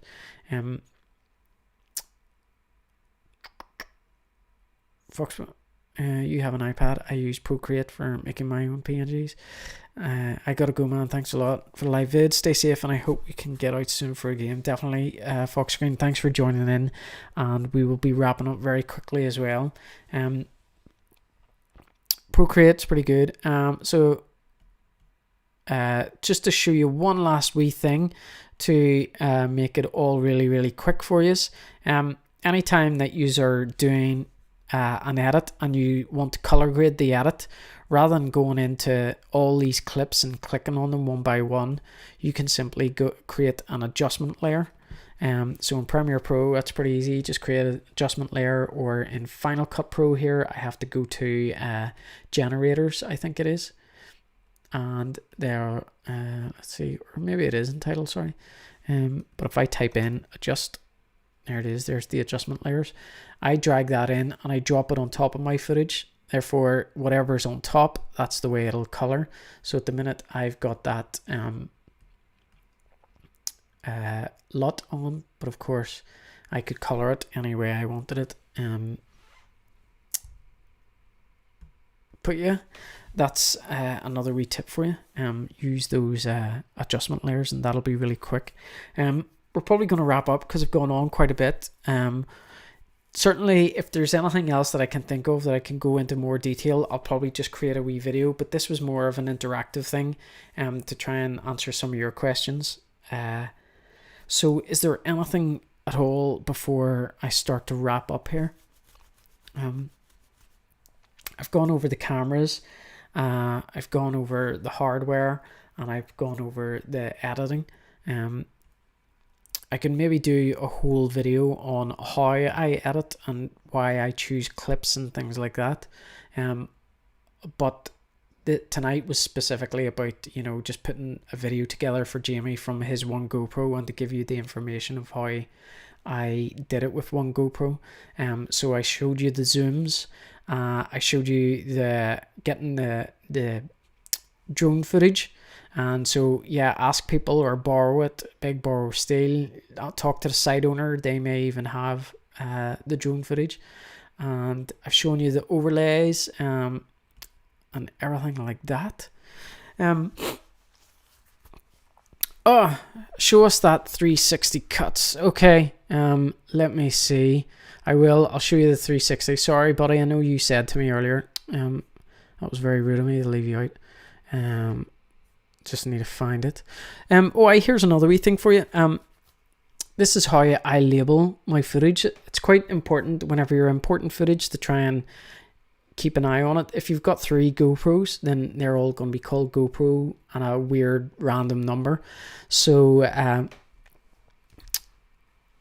you won't be able to remember which number is which for what camera. So I label them gun for that kind of selfie cam.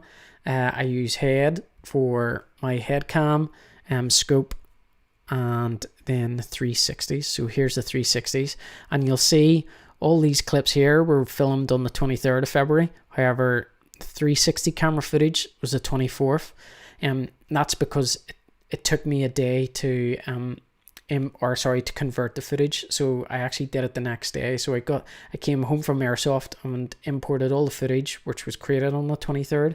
The 360 camera was imported into the studio, on the 23rd and created on the 23rd, but it probably didn't convert until the 24th. So that kind of shows you the length of time. It must have taken about 6 hours to do. So I probably went to bed on the 23rd and got up the next day to convert it.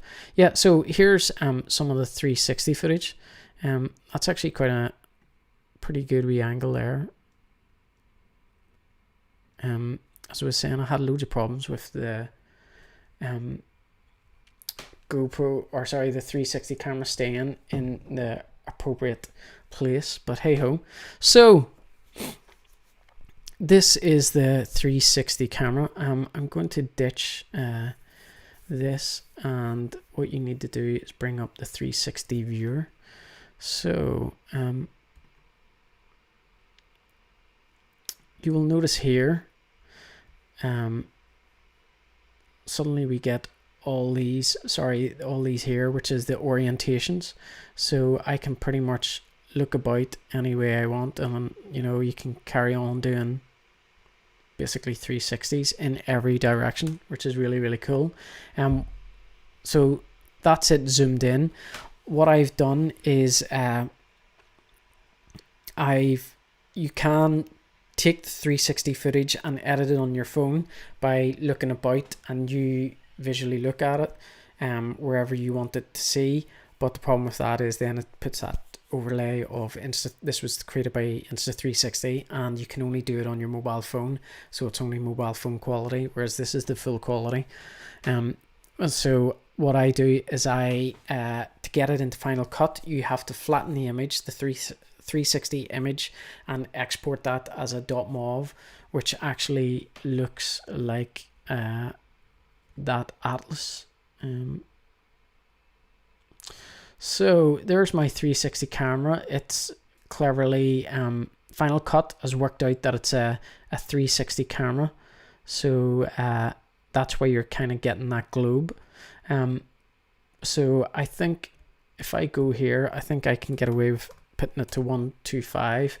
Yeah, so there we can see that we're getting a full image, but it's nice and wide compared to whatever it was set at. I think it was set at 90. So yeah, this is the y-axis, so I can look everywhere around me, and there you can see in the shadow down here. Most of the time what I do is for example, once I get it into place, I don't really touch it.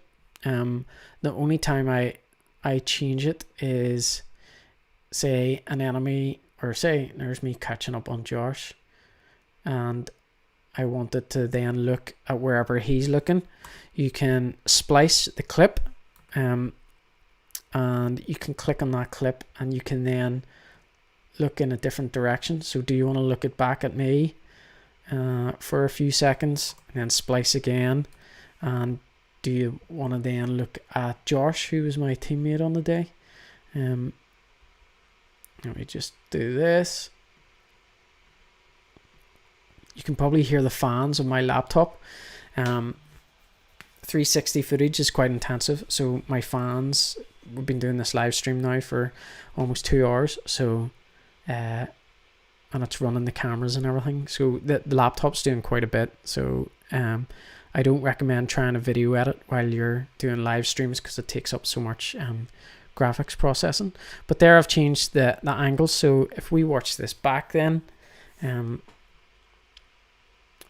sorry, I'll move it forward a bit so you don't have to watch, but you'll see here where I've changed the angle of the clip, so it cuts back to me and then it cuts to Josh. So that's one of the benefits of the 360 camera. I really liked it, and I'll hopefully get another one. There you can see that kind of it's kind of like part of the case, and in fact what that is a bit of spray from the paint, and that's a bit of paint that I haven't obviously sealed properly whenever I've masked it to give it a paint job, to get it to camouflage in a wee bit better. So yeah, that's that. The Insta360 is really good. You can use it for those different perspectives. So as you can see, I used it as a selfie cam there. I used it as the zoom out at the start, to kind of show you me in the frame, but also what's ahead of me. So is there enemy ahead of me? Or here I used it pointing back at me. So is there teammates behind me? Is there enemy behind me? I can all look at that, and I can remember what happened in the game, so I can look back and see things. And the other thing is, sometimes you can pick up some funny things, like people falling and things like that, because it's filming everywhere, which tends to happen, and you can make a good bloopers reel then. But that's how you change the 360 footage. So it's a really, really nice camera, and it's as simple as that. There's the pan, tilt, and roll, and you just tell it whatever way you want to look. Obviously a roll is to spin it round and upside down, so you can do loads of funky edits. I know Strower online, who are on YouTube, they're a big YouTube channel for parkour, and they've started using these 360 cameras. I think they're sponsored by GoPro, so they use the Karmas, but yeah, it's the same principle. Just do your pan, tilt, and roll, and you keyframe it, so you can get it to do a slow fade round. So I'll show you how to do that. So there's Josh there. We're looking at Josh. What we do is we click our keyframes, and then we go to wherever else we want to look. So say back at me, and we want to go that direction. So now that's recorded that in. So whenever I hit play, the camera will start to spin around and look at me. And it's as easy as that.